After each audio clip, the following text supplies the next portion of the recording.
I'm Sally, a 50-year-old housewife. Both of my children are working adults. They've left home and are living on their own. Now that they're independent, I've started working from home in addition to my housewife duties. My husband has been very supportive of me working from home. At first, I was only able to make around $200 a month, but gradually my income increased to $600, then $800. I'm grateful to the clients who give me work. My sister-in-law's family also lives in the same neighborhood. She's my husband's twin sister, so she's the same age as him. My husband and I are the same age as well, so inevitably, I'm also the same age as my sister-in-law. We became somewhat close from the beginning, but I've always disliked my sister-in-law, and even talking to her was bothersome. My husband also consistently expressed his dislike for his sister. I suppose she's always been arrogant. She's very conceited, loves to look down on people, the type of woman who loves to show off, and it's quite annoying. At her place, she has a bedridden son. For me, he's my nephew. Tommy is 24. He has suffered from a serious illness since he was little, and he can hardly move his body. Therefore, he has always lived in bed. One day, my sister-in-law texted me. It was a snide and condescending text. I'm going to be in Hawaii starting today. I booked a luxury hotel and I'll be enjoying a whole week there. Well, I guess you can't go, right? Because my poor little brother doesn't make much money. Aren't you guys such a poor middle-aged couple? You're probably on the verge of divorce. Huh? I'm going to be in a swimsuit attracting everyone's attention on the beach. You, with your matronly figure, can't even wear a swimsuit, right? Your belly must be saggy after having 2 kids. But I only have Tommy, so I'm still slim and firm. Nobody would guess I'm 50. Not like you, a fat old woman. How rude could she be? It's true that I have 2 children. They were born close together, so my body didn't snap back right away. Even now, I can't say I have a toned, beautiful belly. I have a matronly figure, but so does my sister-in-law. My sister-in-law seems to have a lot of confidence in herself, but to me, she's the same level. If she was a very beautiful and well-shaped person, I might be able to tolerate her comments. But why do I have to hear this from my sister-in-law? Moreover, I wondered what she was going to do with Tommy. So what's going to happen with Tommy? Are you leaving him somewhere or having someone come in every day? Even staying overnight? Huh? There's no way I'm doing that. It's a hassle. He'll be fine just sleeping at home, won't he? Anyway, I left some drinks and things by his bed. That's horrible. How can you do such a thing? What? I don't need to be told by someone like you who hasn't had any hardship. My life is messed up because of him. I shouldn't have had a son like that. Well then, I'll take care of him. I'll go get Tommy now. Do whatever you want. I'll be happy if he's gone. Just wait. I'll be there shortly. And so I headed towards my sister-in-law's house. It's a mere 5-minute drive, so it's very close. Tommy is bedridden and uses a special wheelchair to get around. That's why I headed there in a station wagon, which can accommodate a wheelchair. You really came for this kind of guy? Yes, I did, because I feel sorry for Tommy. He's just a burden, just lazing around doing nothing at his age. Well, you're also a full-time housewife loafing around, so you're perfect for each other. I'm doing remote work, you know. I'm not a housewife loafing around, and not all housewives are loafers, right? Pff, remote work, huh? That's not a real job. Both my husband and I are full-time employees. You're basically just a housewife. It'd serve you right to spend the rest of your life taking care of Tommy. Oh, is that so? Let's go, Tommy. Okay. Tommy seemed to be rather downcast. It can't be helped, as he's being treated like this by his biological mother. I understand that taking care of a sick child is very difficult, but it's too cruel to say such things right in front of him. At the very least, if she has to vent, I wish she would do it somewhere out of the child's sight. It doesn't matter whether the child is an adult, because anyone in the same situation will definitely get hurt. After some time, I managed to bring Tommy to our house. Then my husband came home. Huh? Tommy? Why are you here? Uncle David, I'm sorry. The truth is, your sister was going to leave Tommy behind because she's going on vacation, so I said I'd bring him home. I'm sorry for doing this without consulting you first. No, it's all right. My sister must have lost her mind. Leaving him behind is just the lowest. Tommy, feel free to stay here from now on. We'll take good care of you. Uncle David, that's right. You don't have to worry about anything. I've loved you since you were a kid. Thank you, Aunt Sally. I absolutely detest my sister-in-law and her husband. They're terribly malicious and the worst kind of people. However, I've always liked Tommy. Despite suffering from his illness, he's overflowing with empathy for others, and above all, he's very smart. I don't think he's been able to attend special education school much, but he was naturally bright to begin with. I've always thought that he was the definition of a smart kid. I heard my sister-in-law and her husband left for Hawaii after that. I was shocked that they really intended to go to Hawaii, leaving behind their bedridden son. I wonder what they would do if something happened to him. They wouldn't be able to come back right away. My husband was equally astounded. Seriously, my sister and her husband must be out of their minds. Going to Hawaii and leaving Tommy behind? I agree. I might be out of place saying this since I've never taken care of him, but to leave him without making use of any care services or facilities? If that message hadn't come, Tommy would have been left behind without us even noticing. Gives me the chills. Yes, it's really horrible. Indeed, I've never cared for a child with a serious illness. My in-laws are still very much alive and well, and they've always said that if they ever become unable to move, they'll go to a senior home, so I've never been a caregiver either.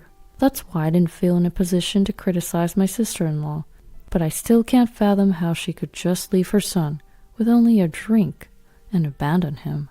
The child has a serious illness, so they can receive welfare support, and if they need to travel far, they can also use short-term care facilities.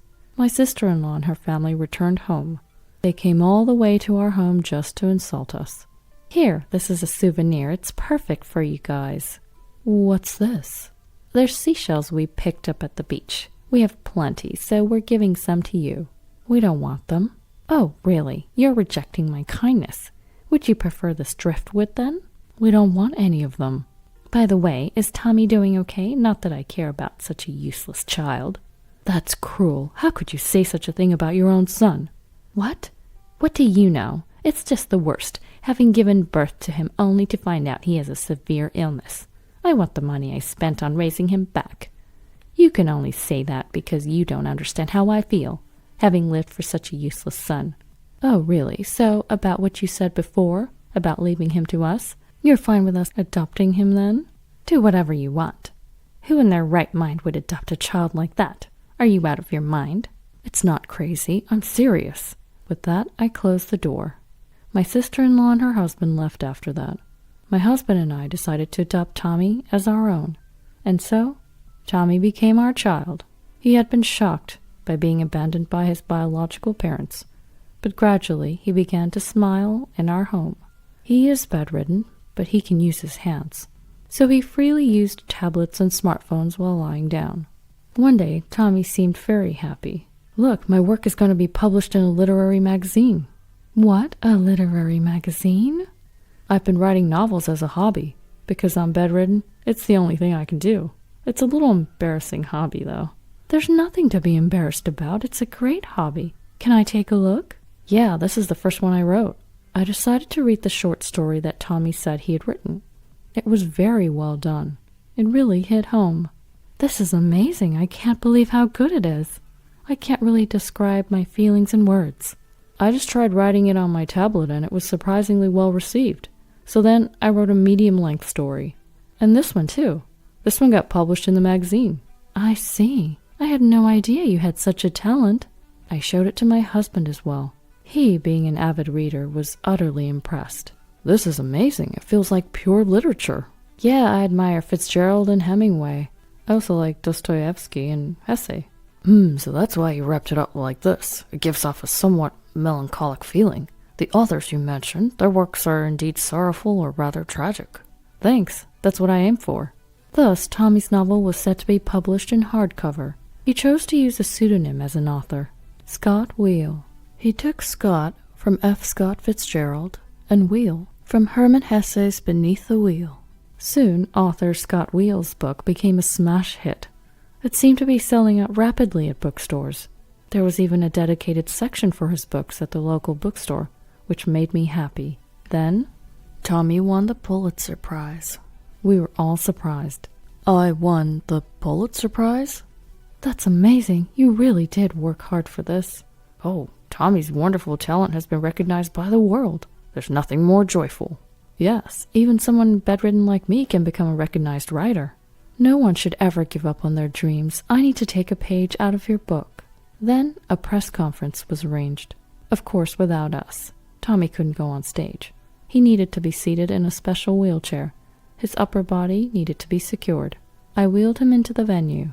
Tommy seemed tense, his facial expression showing nervousness. Finally, the press conference began. Tommy was in front of many flashing cameras. The live television broadcast began as well. I, Scott Will, am a bedridden author. Since childhood, I've suffered from a serious illness and spent most of my time in bed. However, reading books was my escape. So I decided that I too wanted to be an author and bring everyone some inspiration. I'm grateful to everyone who read my books and to my step-parents who adopted me. After Tommy's speech, the journalists started asking questions. Some were rather insensitive. They probed about why he was adopted.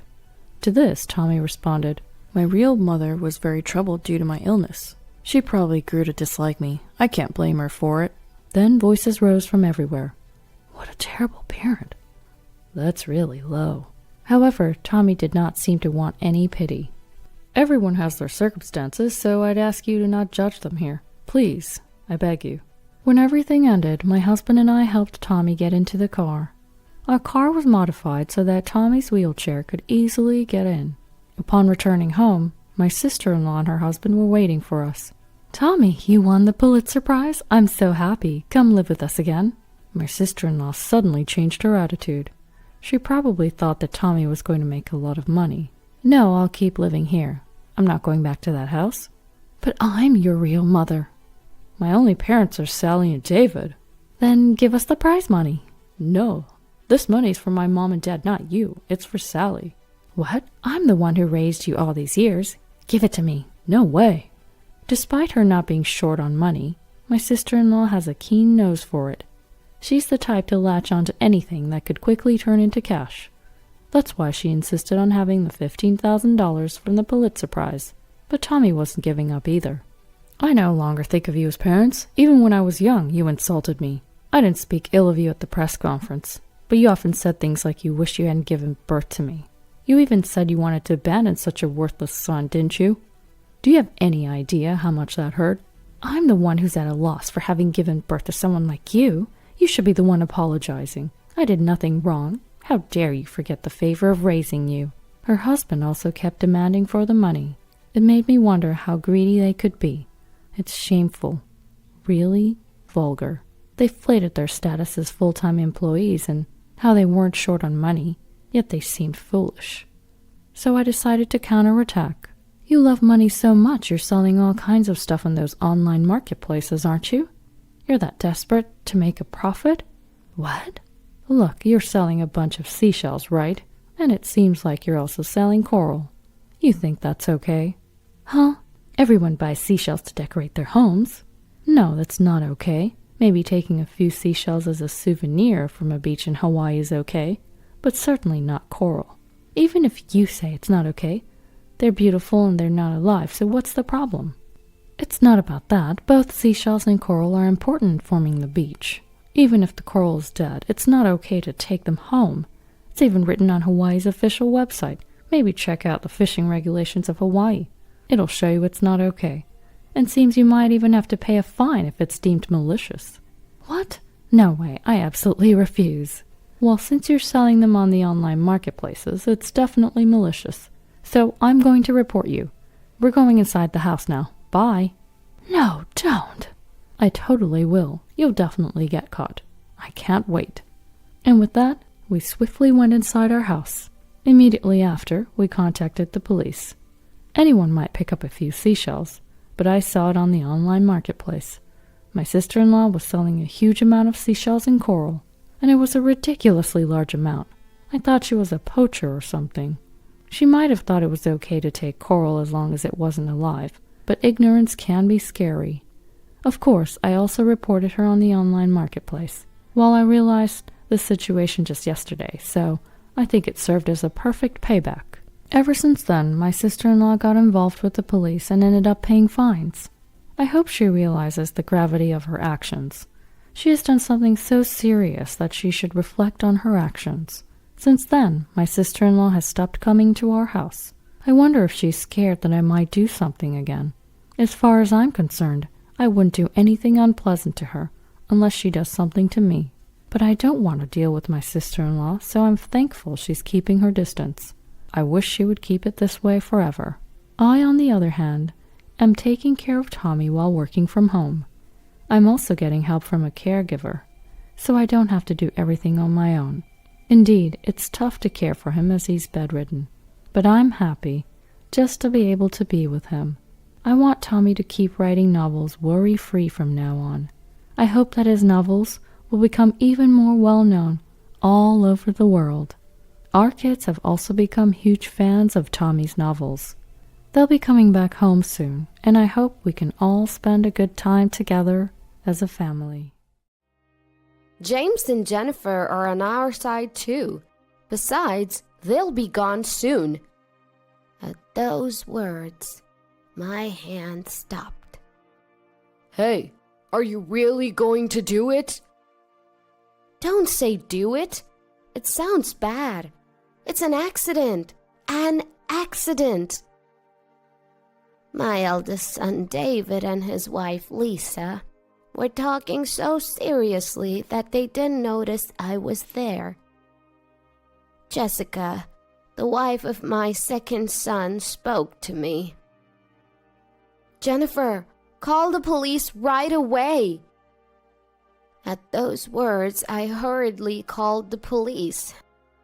I am Jennifer. I turned 71 last month. I have dedicated myself to household chores without working outside, spending 50 years with my husband, James. Thankfully, we've had a joyful time. We were blessed with 2 sons.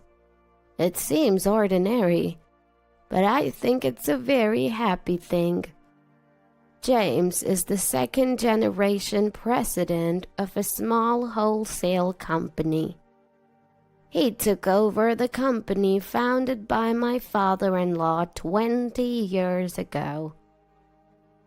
Blessed with customers, the business is going well. Now, our sons are working in my husband's company as executive directors. My eldest son David graduated from a famous domestic university. He's always been an excellent student, praised by his classmates' mothers. I was proud every time I attended a class observation. He studied hard even after going to college and graduated as valedictorian. Then he joined our company, where my father-in-law was president at the time. I was worried that he was too serious and didn't know how to interact with women, and his relationships with women were a complete failure. But 10 years ago, he brought home a beautiful woman 1 year younger than him. From what I had heard, she didn't seem to come from a wealthy family, but she always smiled at me and gave me gifts on birthdays. Living nearby, she often brought me food, saying, "Jennifer, I made too much." I found her to be a kind, thoughtful, and intelligent woman. They didn't have children, but I loved David and his wife very much. The problem was my second son. My second son, Daniel, was not as good at studying as David, but he seemed popular with girls, and during his college years, He was always with different girls. He barely graduated, and instead of joining my husband's company, he rebelled and joined a general company. There he met Jessica, a woman of the same age, and married her. Jessica, unlike Lisa, was unfriendly and kept our relationship to a minimum. She was very formal, giving gifts on Thanksgiving and Christmas and regularly coming home. But she seemed to want to keep her distance from us. She didn't want to live near our house and bought a condominium in the next town. Above all, I couldn't feel any warmth in her flat tone of speech. Daniel worked in a general company for about 10 years, then resigned and joined my husband's company. But he's free-spirited even in the company. My husband and David seem to have trouble dealing with him. But even such a son is dear to me as a parent. I expect David and Daniel to continue working hard for the company. One day, I went shopping alone. Spring is coming soon. I was looking for clothes to wear at the company's entrance ceremony. Although I don't work, I'm a director in name only. I rarely go to the company, but I occasionally work from home, preparing gifts for customers and socializing with other corporate presidents' wives. As part of that job, I attended the entrance ceremony every year. I headed to my favorite clothing store in the shopping mall. That's when I spotted a familiar figure. Lisa? It looked like her. No, but she was walking with a man. David is at work. It must be a case of mistaken identity. But I was still curious about the two. They went into a high-end brand store. I felt relieved. It was indeed a mistake. Lisa is supposed to be frugal. I've never seen her with any brand name items, and David and Daniel's salaries are no different from regular executives. They probably could afford luxury brands, but they would only buy them on special occasions. David wouldn't say it, but Daniel often complained to my husband. The salary is too low. I can't buy anything. I should have changed jobs. Daniel has children, so he probably has even less room for extras than David. Anyway, Lisa, who specializes in housework without working, would never go to such a high-end brand store. I made an unpleasant mistake. I found myself laughing at the thought, and I left the place. Then, my husband's company had its entrance ceremony. This year, there was one experienced hire and 3 recent graduates. It's not a big company, but about this many employees join every year. This year, all were locals, and I hoped they would work for us for a long time as we successfully finished the entrance ceremony. The problem came after. Heading to the president's office, I found Daniel and my husband arguing. It's strange, isn't it? Father must be doing something. Daniel was yelling at my husband, his face red. David was trying to calm Daniel down in a panic. "What's going on?" I asked in a hurry. The books don't add up, Daniel yelled. The books? I had no idea what they were talking about. I asked for details. Daniel said that no matter what, the numbers seemed off. You must be faking it. My husband yelled back.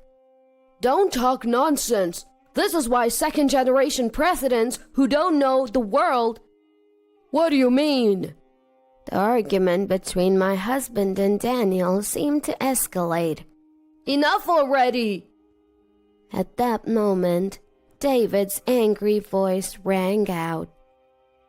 I'll look into the numbers. Both of you stop. Don't talk about something that might make other employees anxious in the company. David said to the two. The eldest son is reliable after all. I was impressed by David. My husband and Daniel fell silent at David's words. I felt reassured, leaving it to David. A few days later, David told my husband, There was nothing suspicious in the books, but there was one double payment. I contacted the other party right away, and they'll shift it to next month. Daniel probably thought that was strange. Thanks to him, we noticed. It's a good thing. My husband was impressed by David's words. The intelligence to explain Daniel's misunderstanding like this. Such an excellent son. I sometimes wonder if he's really mine. The business of April and the family quarrel had settled down, and I was dining with my husband, a long-awaited meal with my husband. We splurged a little on a course meal at the region's top high-end steakhouse, which had earned a Michelin star. The dazzling meal was a joy to the eyes. Soon we should think about paying David and Daniel enough so that they can take their families to places like this. I said to my husband while enjoying the meal. No, David maybe, but it's too soon for Daniel. My husband laughed at that. But Daniel has 3 children, and he's always saying his salary is low, isn't he? If he worked as hard as David, I might consider it. My husband laughed off my suggestion.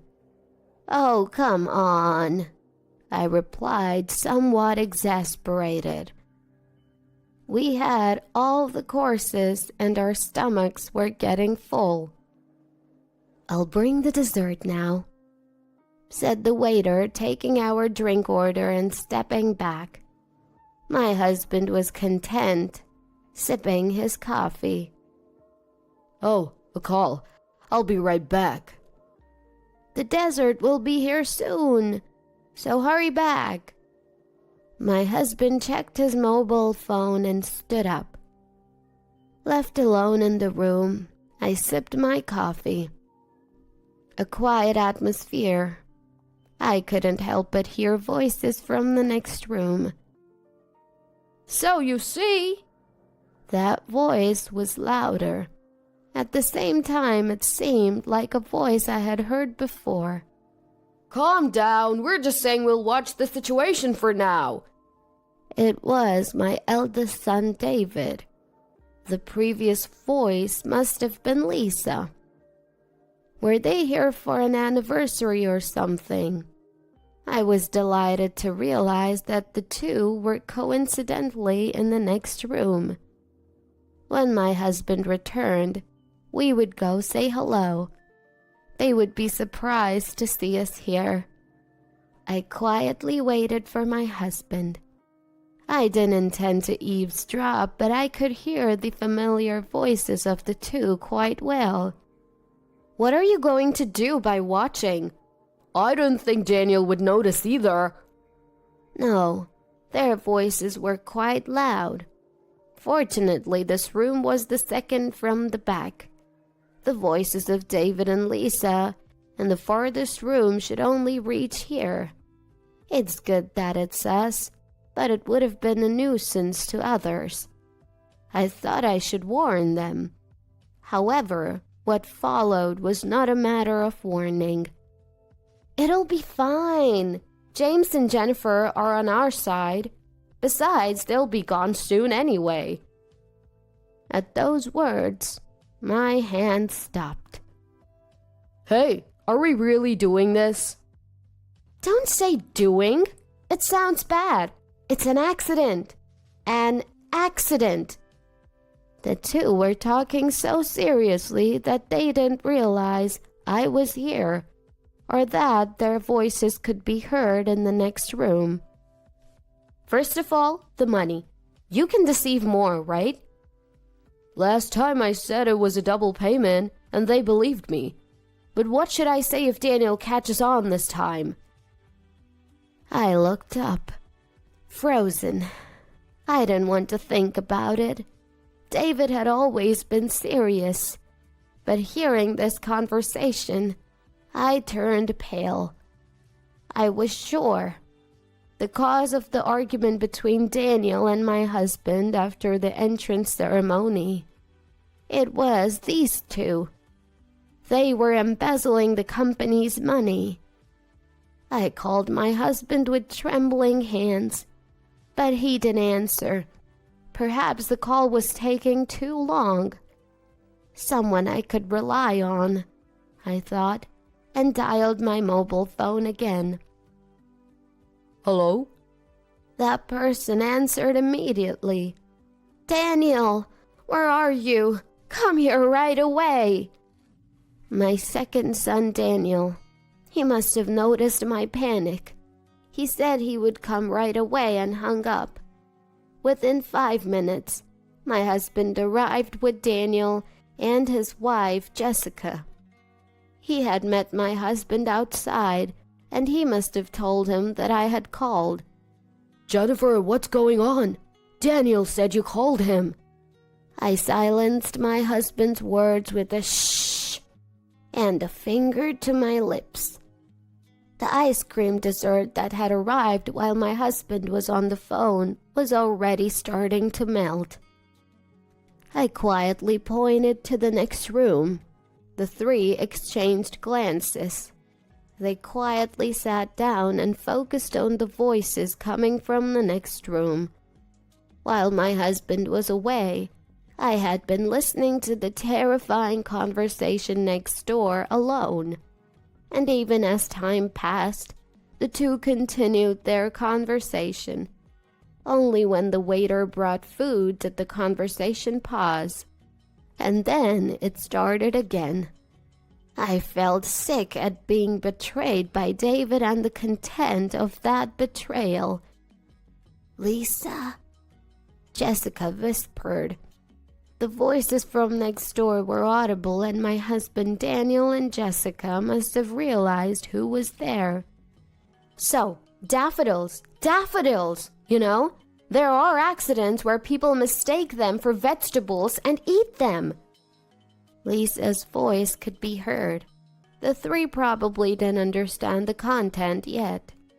"At least there will be a hospital stay for a while. If we're lucky, a funeral.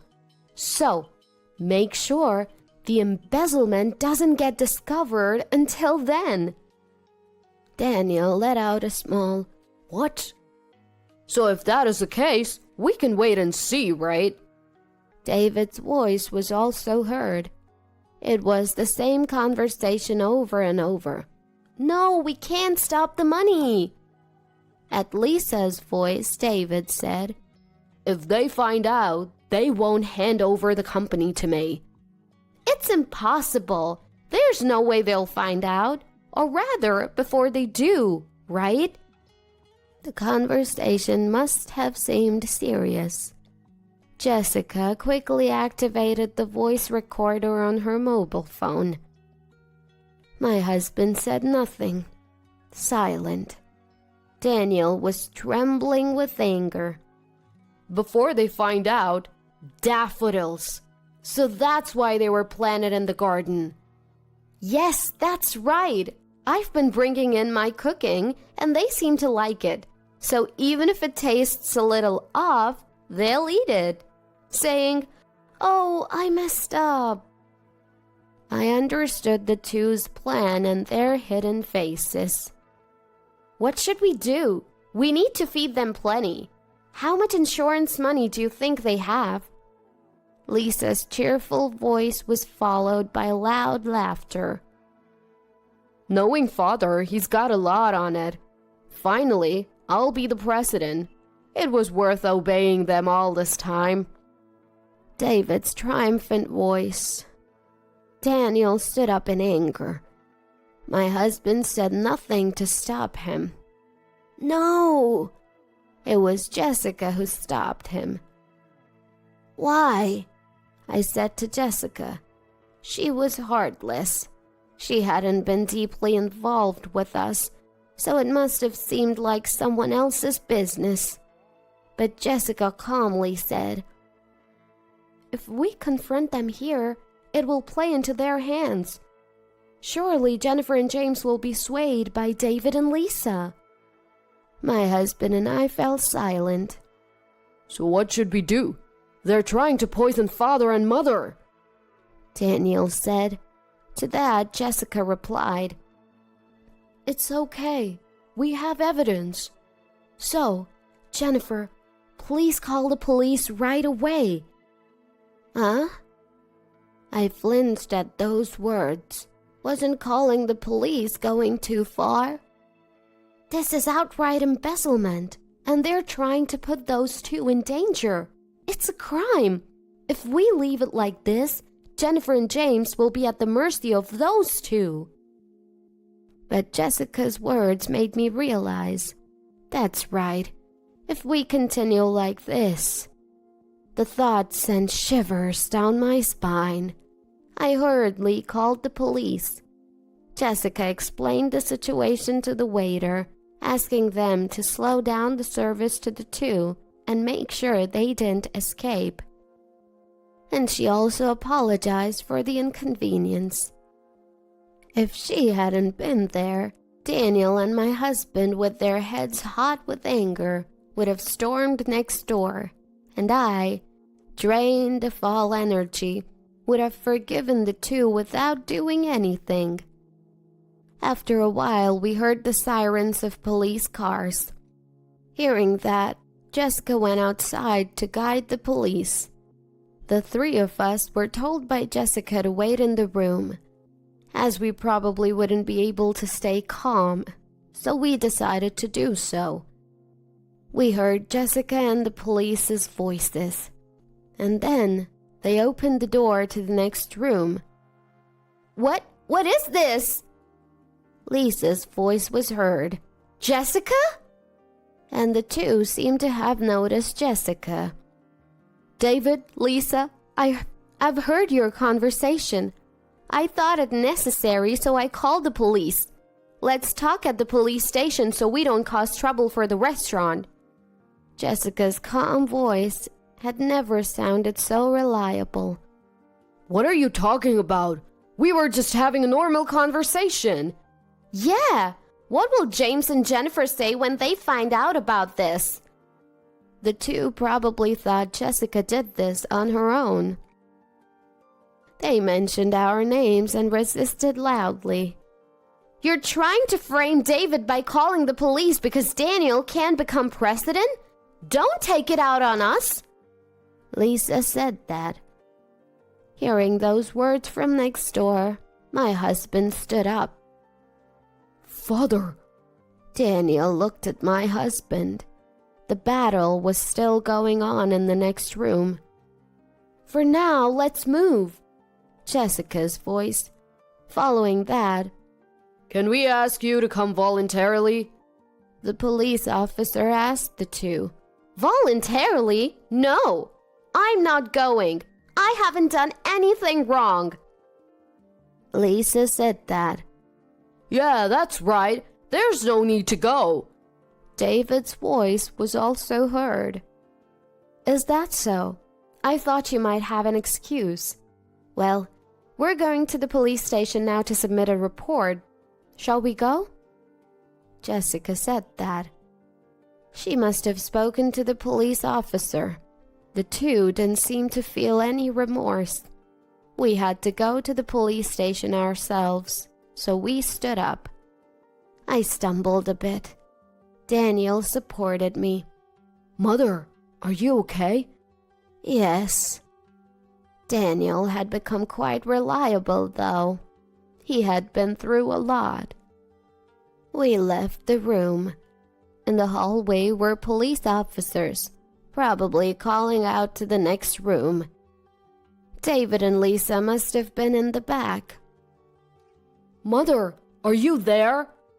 David shouted as if he could hear us, probably having just realized we were there. His voice sounded frantic.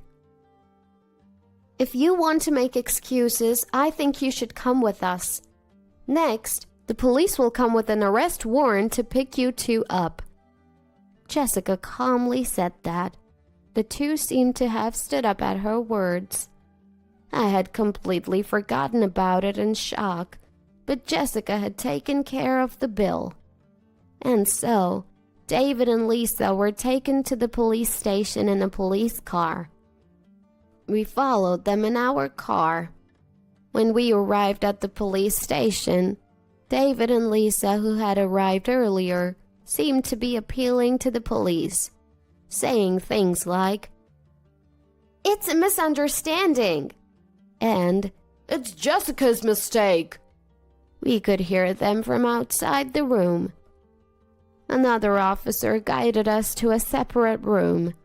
There, I told everything I had heard earlier, about embezzling the company's money, and about preparing daffodils to feed us. As I spoke, I became frustrated and started to cry. The officer was considerate of me. My husband also embraced my shoulder. Regarding the company's loss, please investigate in detail tomorrow and submit a report summarizing the embezzlement and the amount of damage, the officer said. Daniel responded to the officer's words. I can't forgive them for trying to endanger our parents more than anything else, Jessica stated clearly. I was happy that she was so angry for us. The officer said that since they hadn't actually acted, they couldn't be arrested for attempted crimes. However, it seems they could be arrested for a preparatory offense after listening to the conversation between the two that Jessica had recorded. They had actually prepared daffodils as poison and had been providing us with food to lower our guard. The photos I had taken of Lisa's cooking would also be evidence. I hadn't taken them with that intention, but I thought it was surprising how they came in handy. As I talked to the officer and listened to Jessica's voice, my sadness turned into bubbling anger. They must be arrested and made to reflect. But more than that, the feeling of being betrayed by my eldest son, whom I had raised with care, and his wife, whom I had adored, grew stronger. I thought they should see hell. I was scared of myself for thinking that. As a parent, I might be disqualified for thinking that way.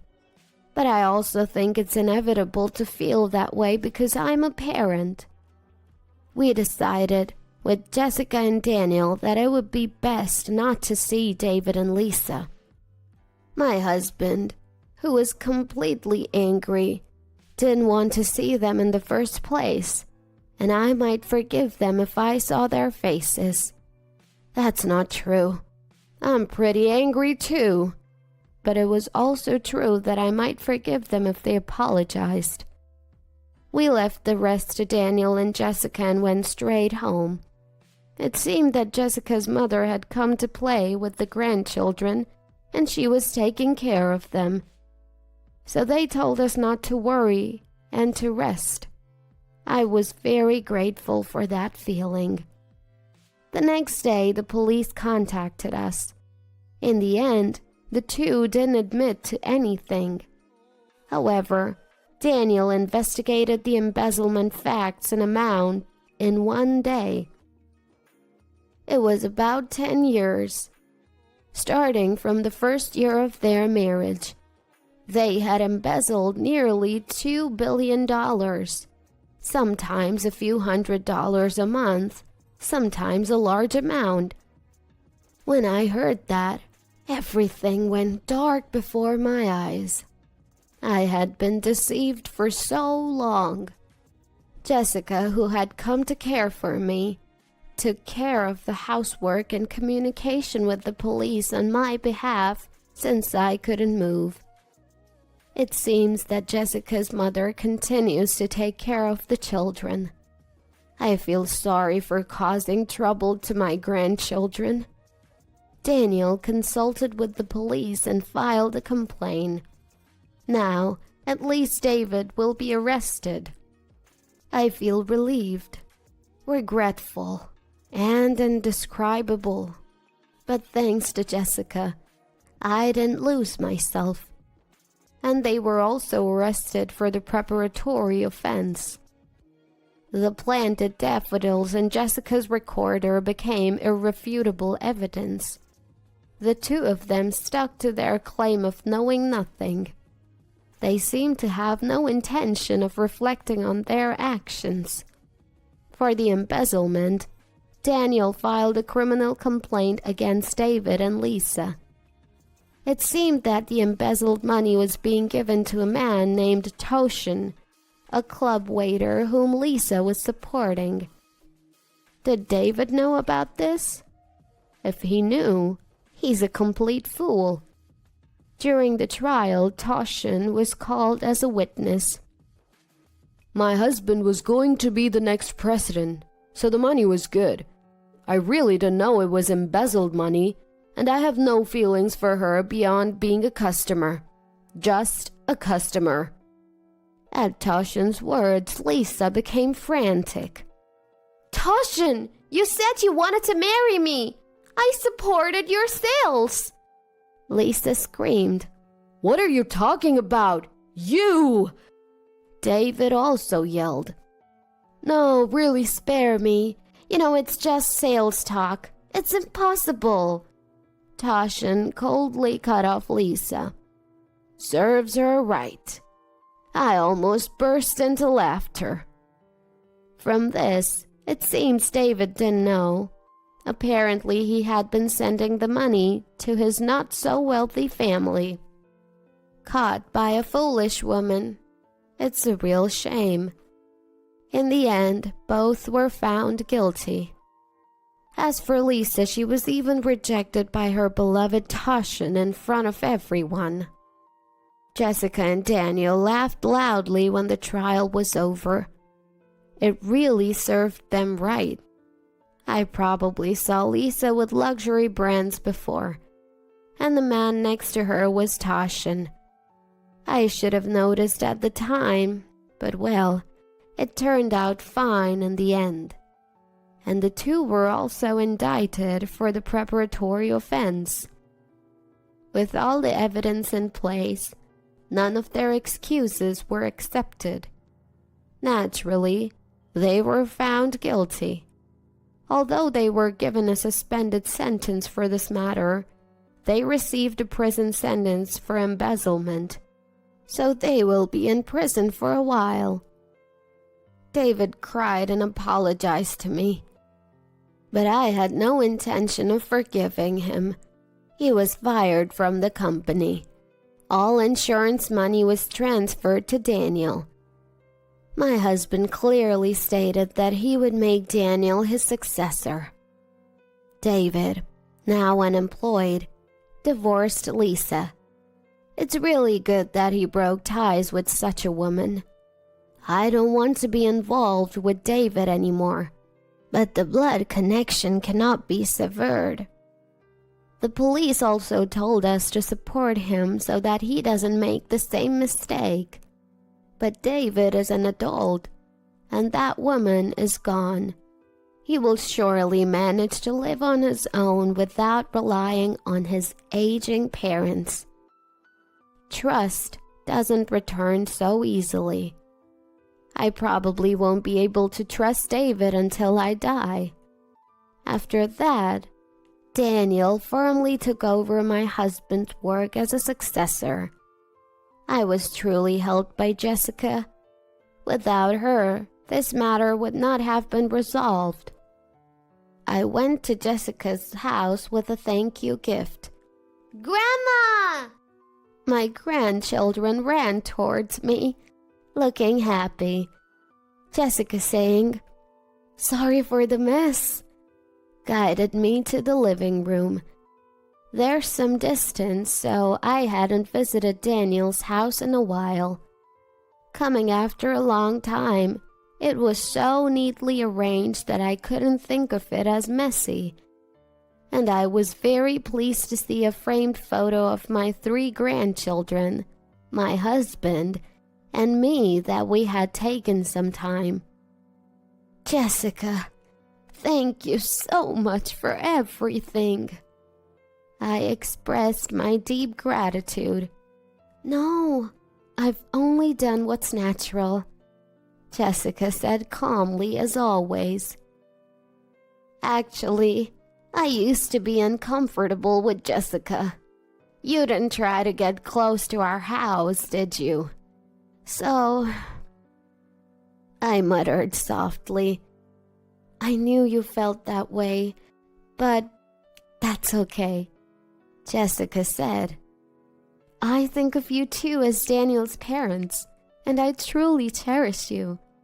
If I let my emotions get involved, it might lead to unpleasant feelings, so I thought it was important to keep some distance, to cherish you both."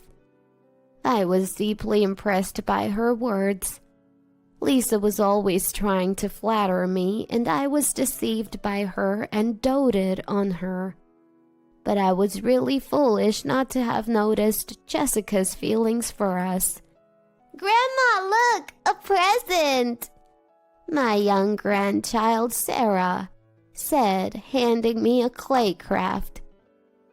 "Before Grandma came, Mom and I made it. When I said I wanted to make a present for Grandma, she taught me how." The small clay piece was misshapen and couldn't be called skillful, but I found the clay very dear. "Oh, Sarah, thank you. Grandma is so happy. I'll treasure it." My words made my grandchild happy too. I'm glad Daniel married Jessica.